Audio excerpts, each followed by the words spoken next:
Compass తీసుకొని ఎంతో కొంత రేడియస్తో ఆర్క్ డ్రా చేయాలి.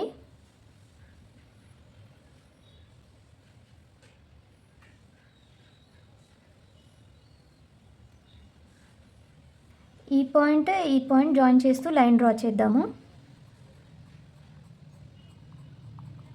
ఇది 90 degrees ఉంటుంది. ఇప్పుడు సేమ్ అదే రేడియస్తో ఇక్కడ ఆర్క్ డ్రా చేయాలి. ఈ పాయింట్ జాయిన్ చేస్తూ లైన్ డ్రా చేద్దాం. ఈ యాంగిల్ 135 degrees ఉంటుంది. Thank you so much for watching.